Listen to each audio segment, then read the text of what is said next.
Welcome to the Page Turnerz podcast, where book lovers unite to celebrate the enchanting world of fiction. With your host, Paul A. Brooks. In each episode, we'll dive into the captivating realms of storytelling, exploring the pages that transport us to magical places and introduce us to unforgettable characters.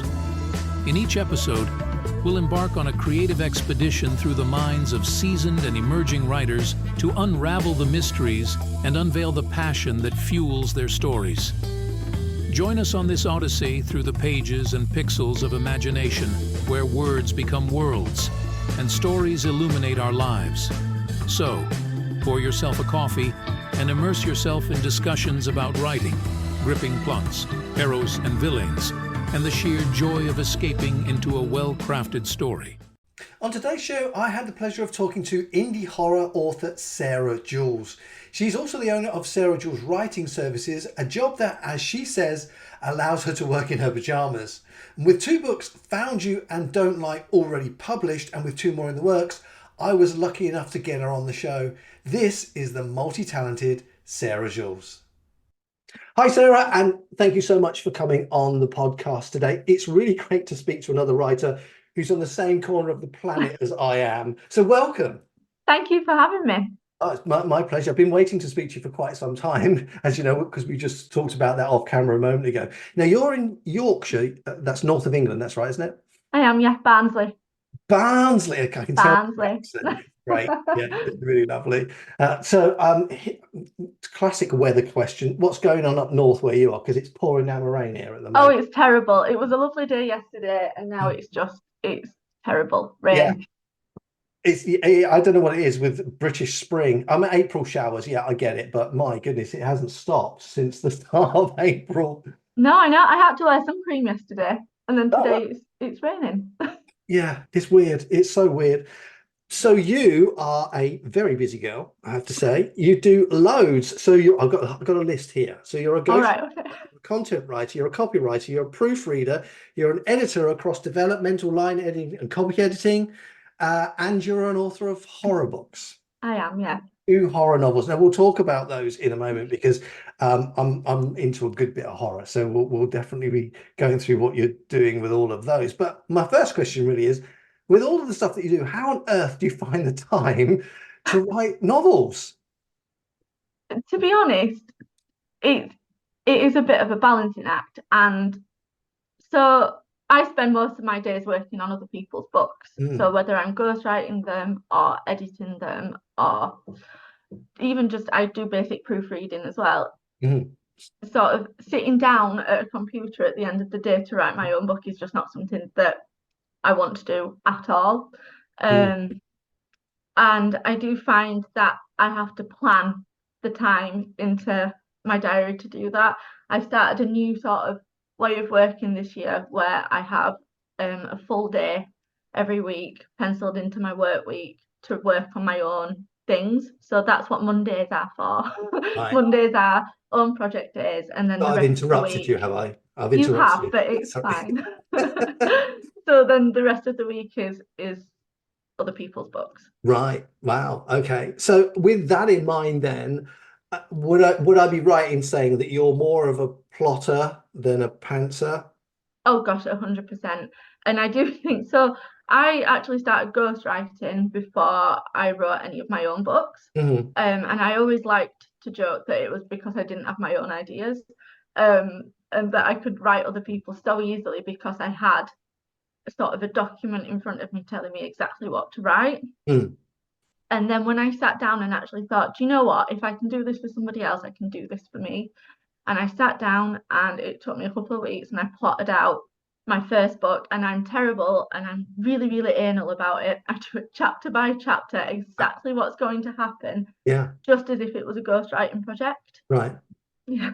So do you have like an extensive spreadsheet of everything that's going on, when and where and how and who and who's happening, doing things to who, etc., etc.? I'm not that technical. In my own books, I sort of do revision cards. Oh, okay. And I have sort of a little ring folder for setting. I have a little ring folder for characters and another for plot. For clients, it's different. I would do it It is sort of like a spreadsheet, but we do it in Word, sort of to keep all of the information together. Mm-hmm. Wow, it's so yeah. I mean that kind of just blows my mind anyway because I'm a pantser. Oh, are you? Oh, I'm down the pantser end very definitely, and I Oh, just sit here and daydream, and then thoughts pop into my mind, and then I'll start writing at that point, and then the characters tell me where they're going, because that blows my mind because yeah. I could never do that. It's really weird because, and I've said this before on previous when I've been speaking to people previously, is that I'm listening to my characters having a conversation. I'm literally just typing what they're saying. Wow. It is odd. Maybe that's just me. I don't know. No, that's really cool. And yeah, and then ideas will pop in, and then sometimes my characters will go, no, no, I don't want to do that. I'm not doing that, and they'll cross their arms and not say anything until I go, all right, we'll go that way then. So In all fairness, I do try and keep it a little bit.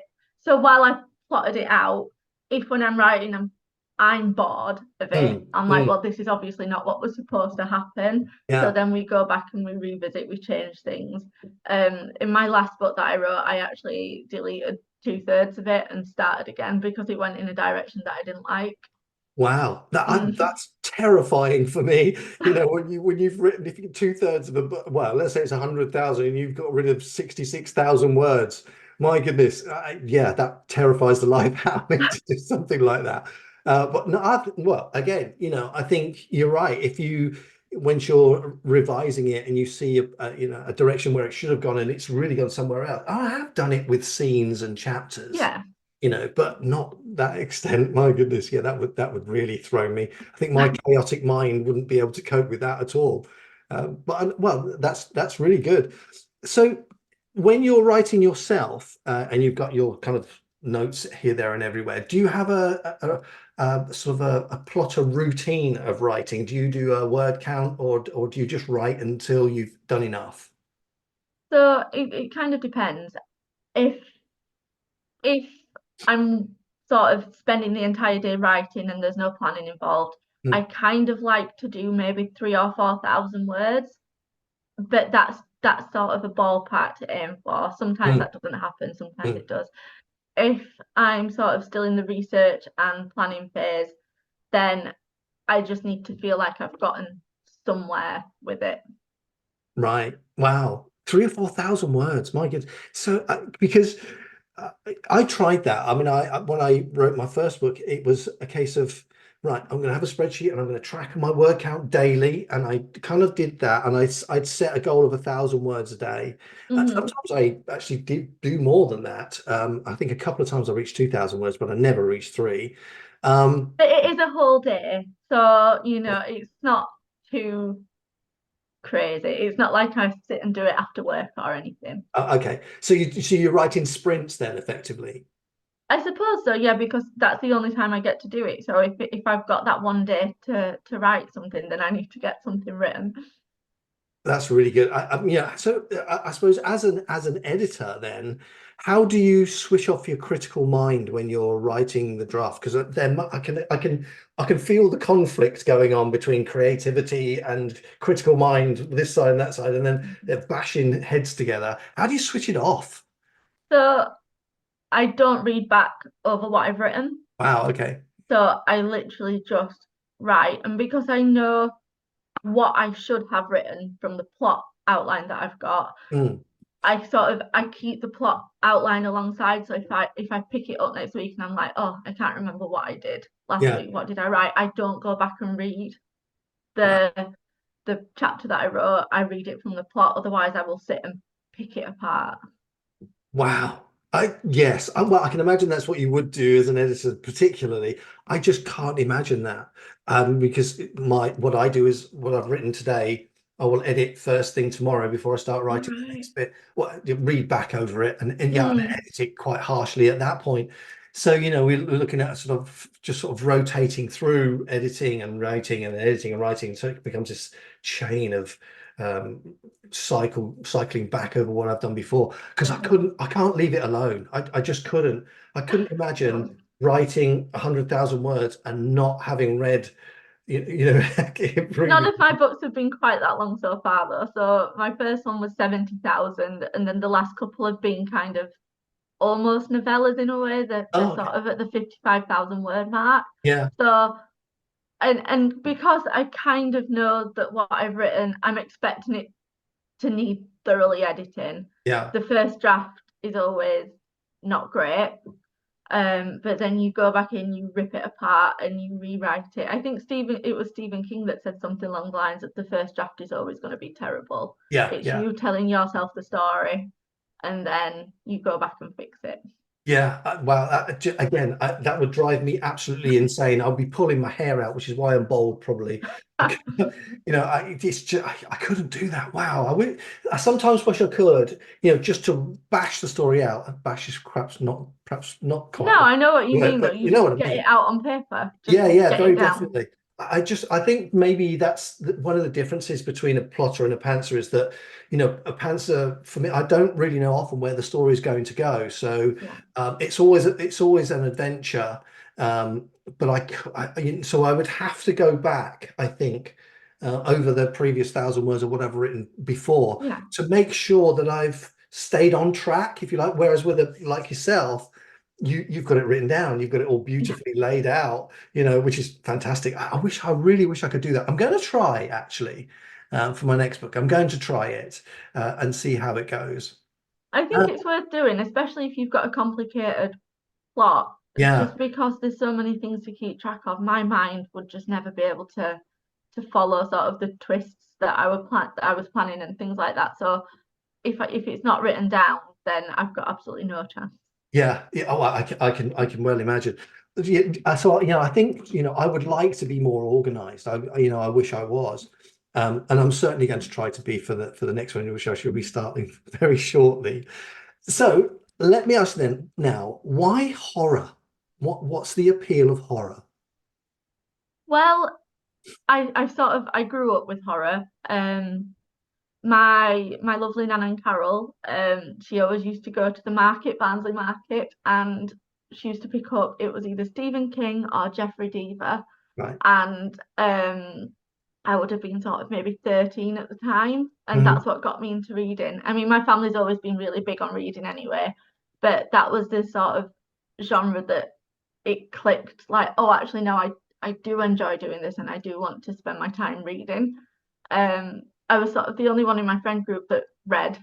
So spending sort of all that like full summers reading Stephen King, and I I remember it being 13, Right. something sort of clicked and I just thought, I really like this. And I downloaded, there was a list of the top 100 horror films. I downloaded the list and I sat and watched all of them over that summer, sort of. So there was like classics like Videodrome, and then there was the newer ones, and it kind of just covered everything. And when I started writing my own book, the first book that I actually started writing um, was romance. Not really romance. It was more, like the summer chick lit. I hate that phrase, but it's sort Yeah. of the only phrase to do it justice. And it is still 95% done, and it's in a drawer, and Right. I've just not touched it because it didn't feel right. Hmm.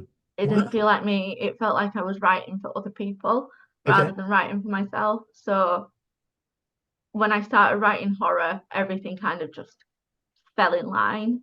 And my first book was more thriller than horror because I did still want it to be more marketable. Yeah.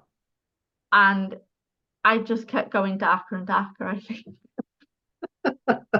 So that summer warped your mind enough to be able to start writing horror yourself. Do you know, I Oh, have a yeah. confession. I hadn't read any Stephen King. I genuinely, Wow. I You know, are one of the few. and I mentioned this to my daughter at Christmas, and she bought me a couple of Stephen King books on Oh, there somewhere, which I've started to read.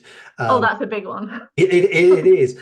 And interesting about Stephen King, I've read his book on writing. I don't know if you've read Yeah. that. That's a really good book, which is great for writers, I think. Anyway, Oh, to yeah, get definitely. some yeah, absolutely.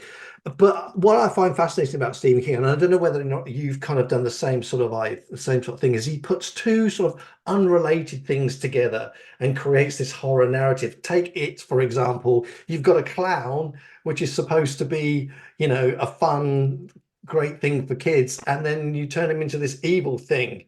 And you sort of clump those two together and created this book. Do you do something similar? How do you get your inspiration, I suppose, for the stories? I don't really know, to be honest. I think I kind of get them from everywhere. I've got a notes app on my phone, and I'm just constantly like going, oh, I could do this next, I could do this next. Right. So, for example, my second book, Don't Lie, is based in a caravan on a cliff top on its own. There's nothing around it, it's completely desolate. And that idea came to me. We went on holiday for I think it was my dad's birthday a few years ago. We went to Filey, and I saw the caravan on the cliff, and I just thought that would make a really good setting for a story. And then I've always liked slasher films, the 80s kind of, Friday the 13th, Halloween kind of things. And I was like, what would happen if we made that modern and set it there? And that's kind of how that came about. So yeah, everything and anything really. Wow. Yeah, I can imagine that already when you're saying, on the cliff top, cold, windy day, caravan on its own, dusk falling. Yeah, that's a terrifying setting, just thinking. Isn't it? Yeah. But there again, you kind of done, for me, what you've just said, you've kind of done what Stephen King does, is you've taken the idea of a holiday in a nice caravan and stuck it on the edge of a cliff in the middle of nowhere. And those two things together. Yeah. That's a great. I mean, horror is something that I'd like to write as well. I'm going to give it a go after. I've got one more book to write in this trilogy, and then that is something that I've been looking at. I'm kind of toying with the idea of historical drama fiction, something like, because I'm a bit of a sucker for that stuff, and horror as well, which I really would. I'd love to have a go at that.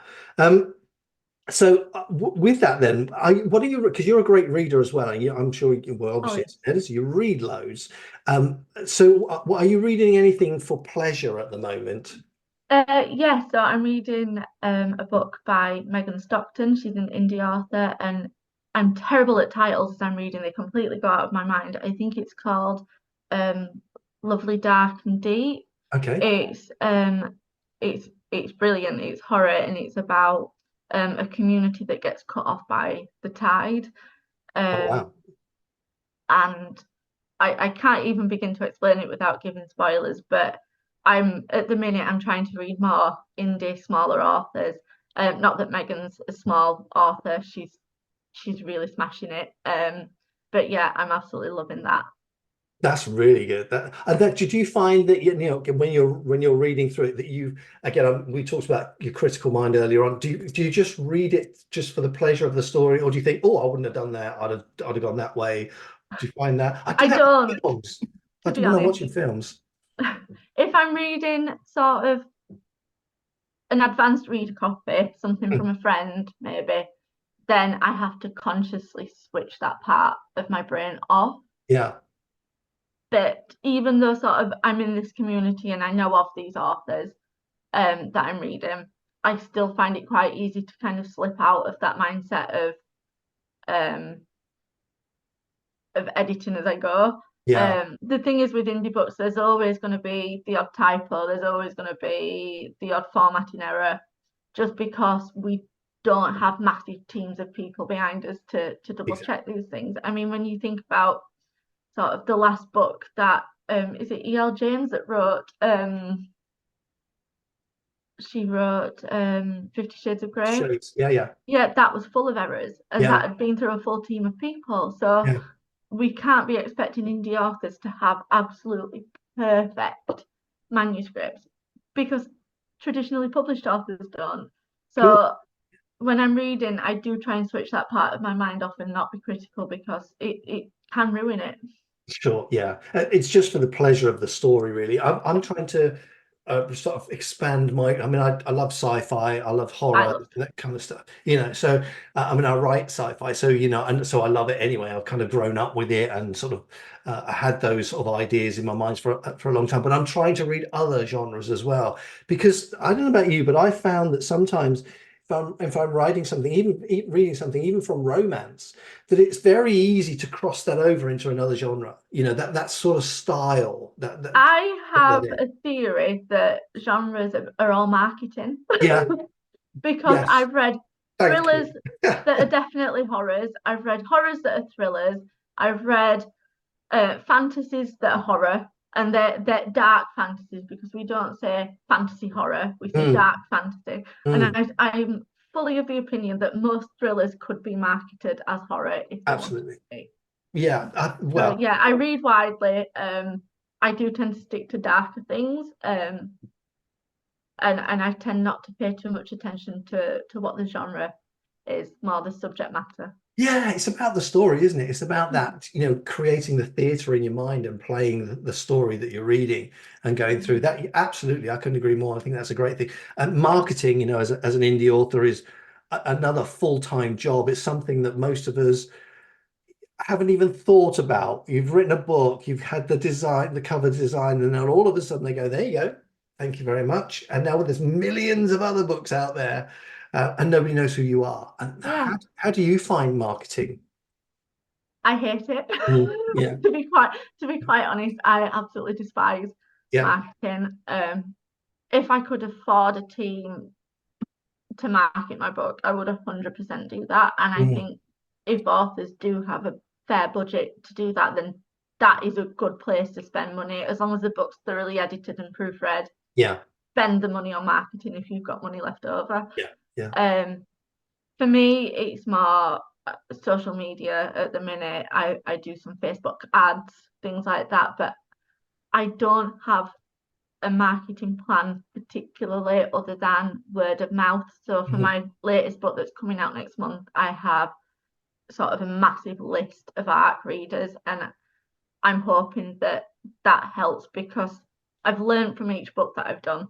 yeah, And the last two books I didn't have ARC readers. So I've put a massive, massive focus on that this time. So I just think marketing is something, in my mind, it's not a priority because I don't have time to sit and do it. yeah, But it should 100% be a yeah. priority. And it's sort of one of those do as I say, not as I do kind of things. Sure. I mean, that's essentially why we started Page Turners, because I think you know, making your book sell is as equally about you as the author as it is about the content of your book. You know, Mm-hmm. people will find your book, but I think a lot of people want to get to know you as, who is this person who wrote this really great book? You know, how did she come And up indie with this? authors, we don't have the luxury of kind of staying in the background. Traditionally published authors, if they've got big teams behind them, then they don't have to go and do the events, they don't have to do the signings, they don't really have to do anything that they don't want to do sort of Yeah, public facing.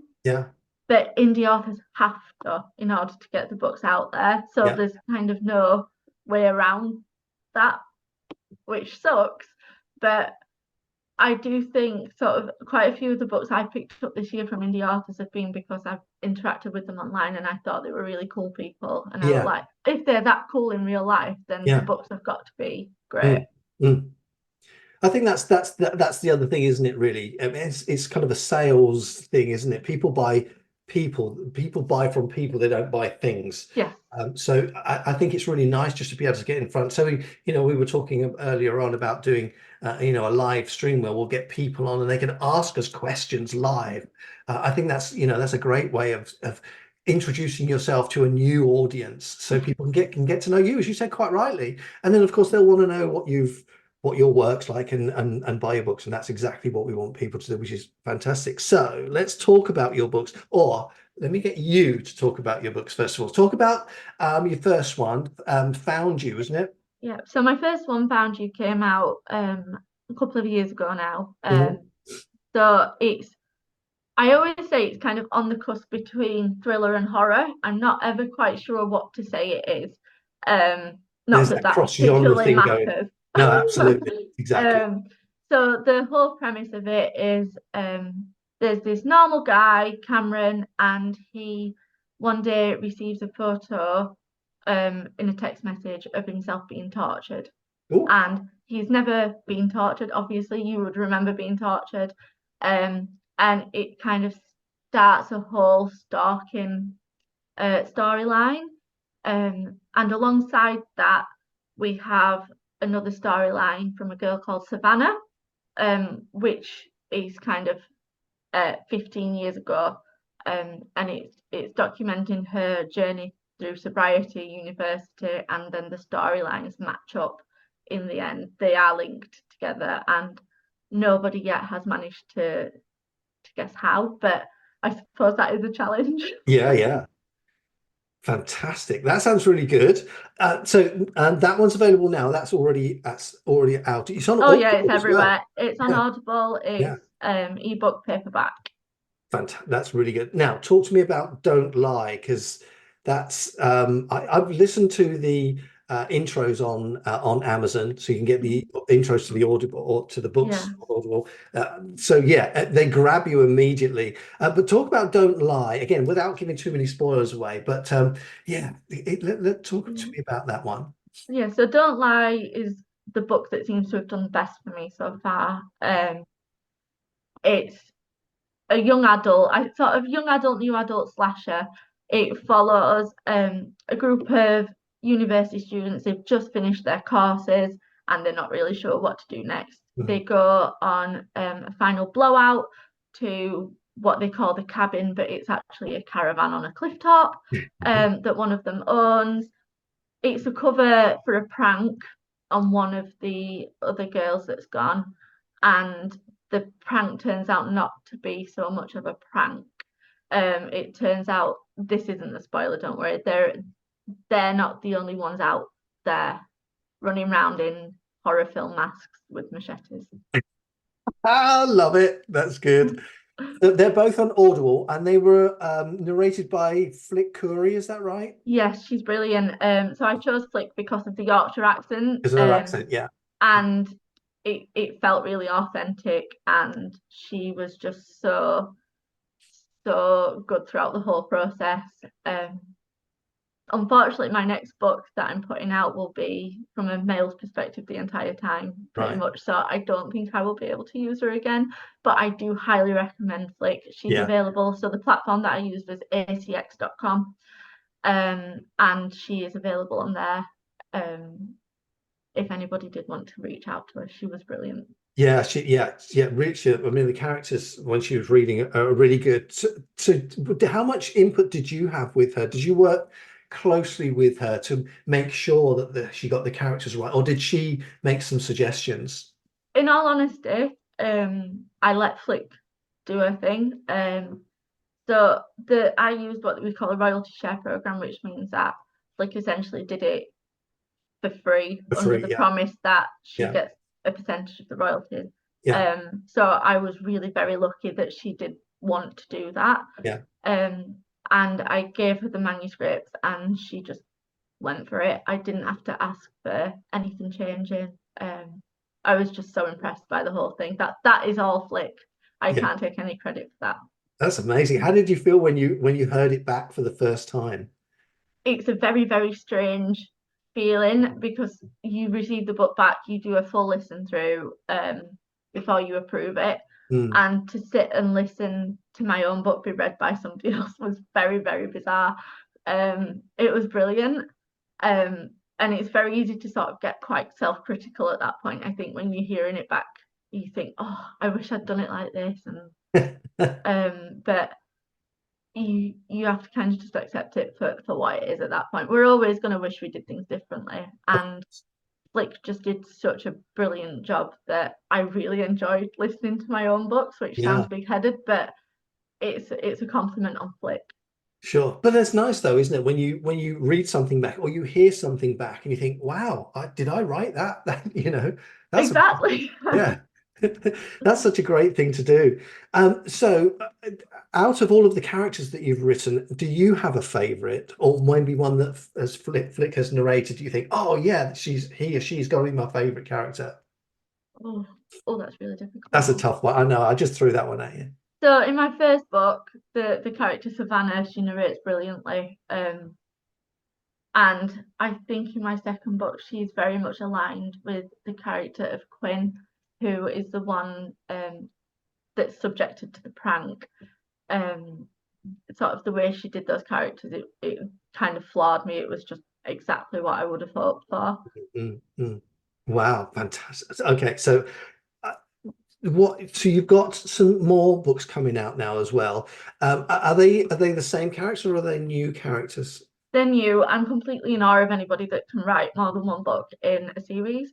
I absolutely, as soon as I'm finished, I'm like, right, done, bye, I'm finished. Okay. I've written trilogies and things for clients, and that's fine. I can do that. I can't do it on my own.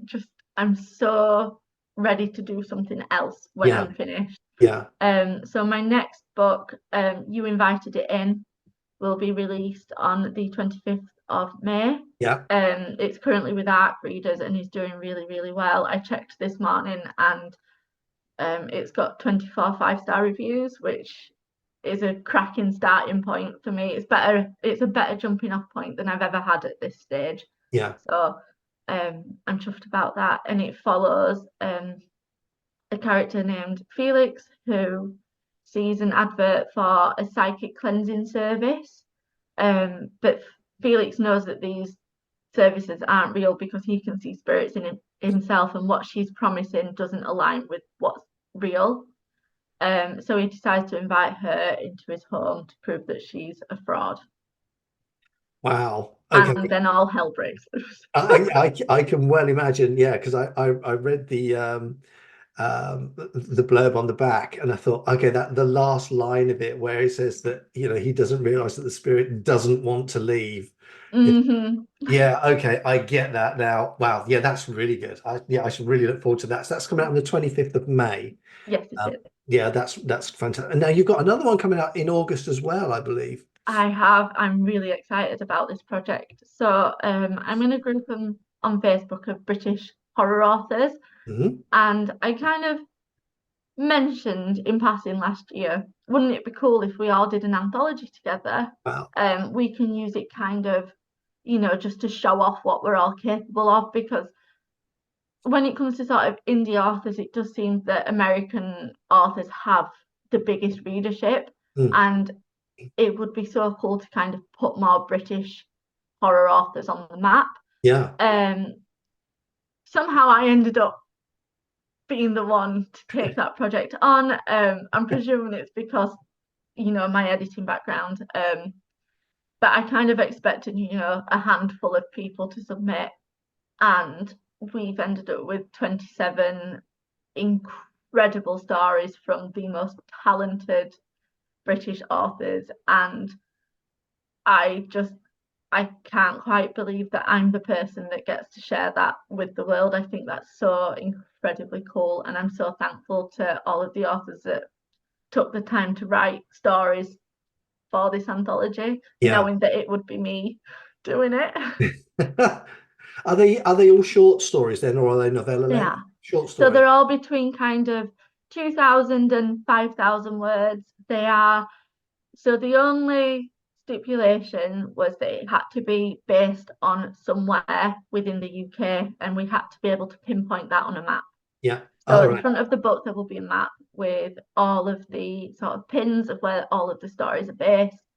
And it's so incredible because some of these places you would think are quite mundane. We've got a Blockbusters at the seaside. We've got an old windmill. We've got a cornfield in Northern Ireland, and these authors managed to make these mundane places the scariest things. Yeah. And it's been so cool to read them, and I'm actually starting the editing process today. Wow, okay. A big task. Oh, it's going to be a big book, and I'm so excited to share it with everyone. That sounds fantastic. So you're doing the editing for it. I'm doing the editing. Have you got a cover design and all that sort of stuff, or is that still in the works? So I have a cover designer, but something a little bit more special is that the whole book is going to be illustrated throughout. Every single story will have an illustration. Fantastic. the person doing the illustrations, she's called Rachel Rose, and she is my tattoo artist. Uh-huh. And she does the darkest, like most fun pen sketches you would ever imagine. So she's doing one for every single story, which is quite an undertaking, especially because it needs to be done in a couple of months. Wow, yeah. And I've seen some of them, and they're gonna make this so much better. Yeah. Than it already was. Yeah, but isn't it amazing some people have just such a talent they can just do it and it's just there. That's so she's taking each story, she's reading it herself, and then she's deciding what to draw from the story. I'm having no input in that at all. I trust her completely, and what she's shown me so far is better than I could have ever imagined if I would have said to her, "Can you draw this from this story?" So I'm leaving it to the professional in that regard. That's amazing. Wow, I can't wait to see it. You must let me know when you've got everything out. I'm going to stalk you on Instagram anyway and make sure. I'm hoping as soon as You Invited It In is out of the way, we'll be sorting pre-orders. The anthology is going to be called Bloody Hell. Okay, good. So keep an eye out for that. Yeah. All pre-orders and things for that will go up once You Invited It In is out of the way. Oh, that's fantastic. Yeah, I can't wait. I can't wait to see Thank it. you. That would be really, really good. So do you have any projects yourself on the go at the moment? Anything new or any new stories that you think, I'm going to write that? I am in the research phase for a new project. Yeah. One that I'm incredibly excited about. So being from Barnsley, obviously, my dad was a coal miner. Right. My granddad was a coal miner. My uncle I come from a very long line of miners. And every summer growing up, we used to go to the National Coal Mining Museum, where they take you down the pit. It's incredible. It was sort of a way for my dad and my granddad to explain their jobs to children that would never imagine that having been a job. Yeah. So it's something that's very close to my heart. So my next project will be based on it's still horror, but it will be coal mining, and it will be over 3 different periods. So we're going to have the early 1800s, little trapper children whose jobs were to sit down the mine in the dark for 13 hours and open and close the air doors on their own. They were tied to the doors so that they didn't get lost. So there will be that, and then there will be a mining apprentice in the 70s that's loosely based on my dad, although he's not quite that old. And there will be somebody now going down the mining museum. So my short story that's in the anthology that I'm putting together is based on this concept. It's kind of a little teaser about what's coming. So it's a lot of research to get the terminology correct, to get the mechanics behind everything correct. But I'm very lucky in that my granddad is still around, and he's got all these incredible stories. And my dad's only at the end of the phone for me to ask questions. So if anybody can do it, I think it's me with the support network that I've got around me, and I'm just so excited to start putting this together. I've not got a plot yet, we're still researching, but I'm spending my entire free time reading non-fiction books now about mining and watching mining documentaries. Sure. Which is very exciting for my partner. Yeah, I can imagine. I do the same. When I look at I watch YouTube videos on physics and the new sciences, and the what if files and things like that. But yes, because my wife is the same. She goes, "Oh, not another one. Oh, not another one." But if that's part of the process, you've got to do that. I think that's. And I'm so determined for the book to be factually accurate of that time frame. I don't want miners to pick it up and go, "That didn't happen. That couldn't have happened." Exactly.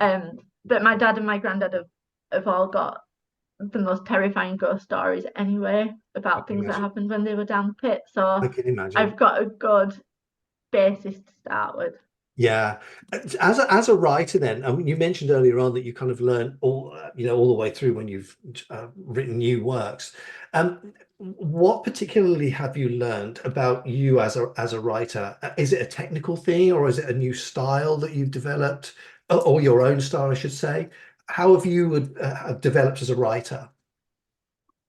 I think I've kind of developed, not necessarily skill wise, technical wise, Mm, because my background, I kind of have to have that level of sort of technical skill anyway. yeah, In terms of writing the actual kind of poetic side of it sounding brilliant, I think that continually kind of changes through each book. yeah, And I think you can, when you read books from authors, you can tell which were older books and which are newer books because yeah, of the way the style of writing yeah, adapts.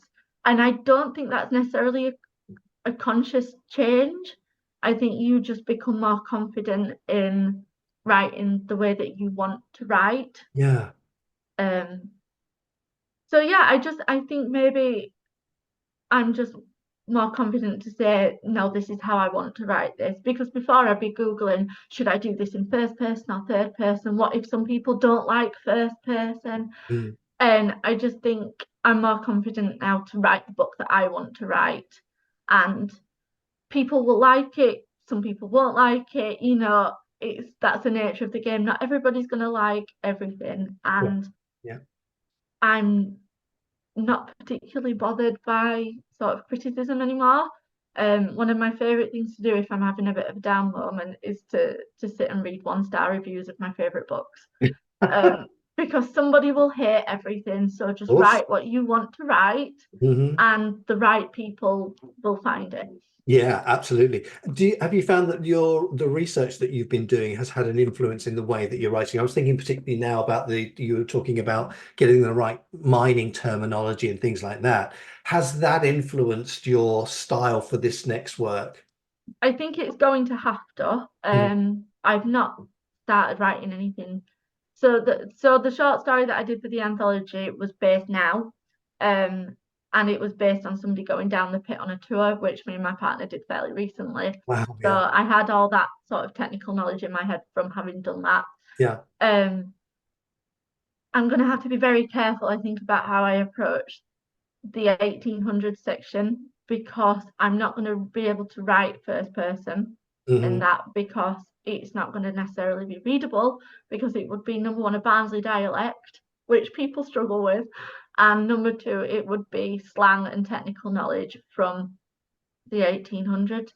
So the research is influencing how I approach the book in that I know it's going to have to be third person, probably past tense, and I know that the technical knowledge and side of things is going to have to come in the dialogue rather than my interpretation of what's happening. yeah, of course, yeah, absolutely, yeah, I could see that. So yeah, it's amazing how new projects make you. I was going to say change style. Change style isn't the right phrase. It makes you adapt what you Yeah, know to fit this new narrative. yeah. I think that's a great thing. That's And really good. it's the biggest challenge I've taken on yet because my Mm, books now have been based on sort of modern times, and if not modern times, maybe 10, 15 years ago. And I have all that knowledge because I was there. yeah, So having to adapt in that this is now historical is very challenging. And um, I think I'm just going to have to be willing to kind of see what happens. And my lovely dad, who is now a reader and wasn't previously, retired very recently. And he has promised to read every single chapter to make sure that the technical knowledge is correct. yeah, And I know he will tell me if it's not. yeah. So No that's pressure. good. Yeah, No pressure, Pete. yeah. That's fantastic. So you've got your books out there. So you've got Found You, Don't Lie. You've got Bloody Hell coming out in August. Yeah, the 1st of August. Yeah, so I'm really looking forward to that. And then you've got your next work. You invited it in, which again, for I'm anyone so listening, excited just by go this and one check as that well. out, really, because and I read it and I thought, okay, wow, that's really good. And that comes out on the 25th of May. Yeah, so So just over a month. yeah, I'm really looking forward to that too. So Sarah, what I'll do is I'll put links to everything. I think you've given me your Linktree link, haven't you? So I have, yeah. in the description, and of course the description to your website. It'll all go, the URL rather, in the description to your website. So all that will be so people can connect with you and find a little bit more about you, and hopefully Amazing. I'll put your Instagram link on there as well, so people can connect with you that way as well. Yeah, I do tend to be most active on Instagram. Yeah. That is the place to kind of reach out if you did want more information on things. Yeah, there's loads of good stuff on there already. So yeah, that's really fantastic. So Sarah, listen, thank you so much for coming today. It's been a real pleasure to speak to you, and I'm so looking forward to getting the rest of your stuff and Thank you for reading. having me. It's been a pleasure. It's great. Honestly, my pleasure as well. And we will speak again. So thank you very much for coming today, and I wish you all the very best of luck. Thank you so much. Bye for now. Thank you for joining us on another captivating episode of the Page Turnerz podcast.